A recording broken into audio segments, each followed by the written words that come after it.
Good morning students. आज हम लाट अनुप्रास अलंकार के बारे में पढ़ेंगे जो अनुप्रास अलंकार का भेद है। अनुप्रास अलंकार किसे कहते हैं, अलंकार किसे कहते हैं, ये सब मैंने आपको पिछली वीडियो में बता दिया था। इसके लिंक डिस्क्रिप्शन बॉक्स में है, आप जाकर वहां से देख लीजिएगा। तो आइए हम जानते हैं कि लाट अनुप्रास अलंकार किसे कहते हैं। बच्चों, लाट अनुप्रास के अलंकार की परिभाषा है कि जब काव्य में पद या वाक्यांशों की आवृत्ति हो और अन्वय करने पर अर्थ में भिन्नता हो, वहां पर लाट अनुप्रास अलंकार होता है। अर्थात जब काव्य की किसी पंक्ति से वाक्यांशों की पूरे पूरे के पूरे वाक्यांशों की आवृत्ति हो, वर्ण की आवृत्ति नहीं, पूरे वाक्यांशों की आवृत्ति हो, लेकिन उस थोड़ा सा अन्वय हो, उसमें जरा सा अन्वय हो और जिसके कारण उसके अर्थ में भिन्नता हो जाती हो, वहां पर लाटानुप्रास अलंकार होता है। आइए हम इसको उदाहरण के माध्यम से समझते हैं कि पूत कपूत तो का धन संचय, पूत सपूत तो का धन संचय। यहाँ पर देखिए आप, तो कपूत में क है और पूत में सपूत में स है। ठीक है, बस यही इतना अंतर है। कपूत में क है और सपूत में यहाँ पे स है, क और स, बस यही इतना अंतर है इन दोनों वाक्यों में। बाकी पूरे वाक्य एक ही जैसे हैं, सारे शब्द एक ही हैं, लेकिन इसी अंतर की वजह से इसके अर्थ में, दोनों वाक्यों के अर्थ में भिन्नता आ गई है। यहाँ पर कहा गया कि अगर बेटा किसी का अच्छा नहीं है, उसके आचरण ठीक नहीं है, तो उसको धन संचय करने की जरूरत नहीं है, क्योंकि चाहे जितना धन इकट्ठा कर ले वो उसको बर्बाद कर देगा, खत्म कर देगा। लेकिन दूसरे वाक्य का अर्थ है कि जब किसी का बेटा अच्छा हो तो उसे धन इकट्ठा करने की कोई जरूरत नहीं है, क्योंकि वो खुद खजाने के समान होता है, वो खुद अपने लिए और अपने माता पिता के लिए धन इकट्ठा कर लेगा। ठीक है, तो यहाँ पे बस एक वर्ण के अन्वय की वजह से इस वाक्य के दोनों वाक्यांशों के अर्थ में भिन्नता आ गई है। आइए हम दूसरा उदाहरण देखते हैं। पराधीन जो जन नहीं स्वर्ग नरकता हेतु, पराधीन जो जन नहीं स्वर्ग नरकता हेतु। यहाँ पर देखिए अर्ध विराम का अंतर है, यहाँ जन के बाद अर्धविराम है, यहाँ पर नहीं के बाद अर्धविराम है, और इसकी वजह से दोनों वाक्य सेम टू सेम है, लेकिन दोनों के अर्थ में परिवर्तन आ गया है। पहले लाइन का अर्थ है कि जो जन पराधीन है उनके लिए स्वर्ग कहाँ है, उनके लिए तो स्वर्ग भी नर्क के समान है, क्योंकि वो पराधीन है, दूसरे के अधीन है।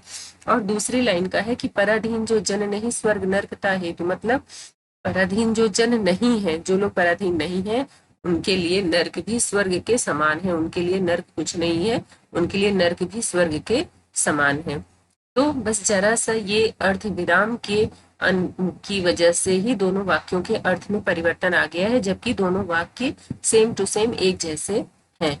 आइए हम तीसरा उदाहरण देखते हैं। रोको मत जाने दो, रोको मत जाने दो। यहाँ पर भी देखिए ये अर्ध विराम के चिन्ह की वजह से दोनों लाइनों के अर्थ में परिवर्तन आ गया है। तो यहाँ पर भी लाटानुप्रास अलंकार है कि रोको मत, यहाँ पे कहा जा रहा है किसी को रोको मत, उसे जाने दो, और दूसरी लाइन का अर्थ इस अर्धविराम के चिन्ह की वजह से हो गया कि उसे रोको, उसको जाने मत दो।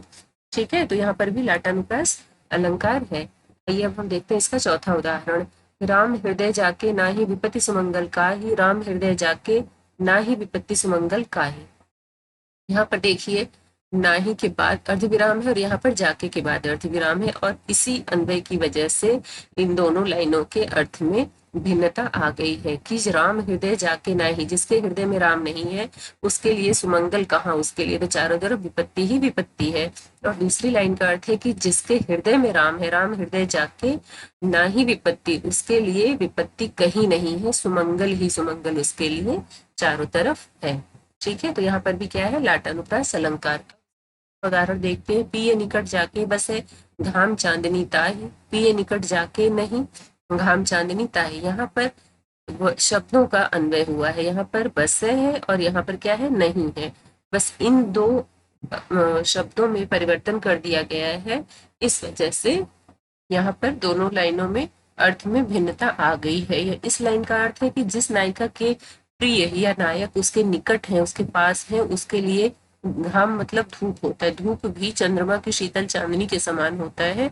और दूसरी लाइन का अर्थ है कि प्रिय निकट जाके नहीं, जिस नायिका के प्रिय उसके निकट नहीं, उसके पास नहीं है, उसके लिए चांदनी भी घाम के समान मतलब धूप के समान कष्ट देने वाली बन जाती है। चांदनी की जो शीतलता होती है वो भी उसको धूप के समान चुभती है।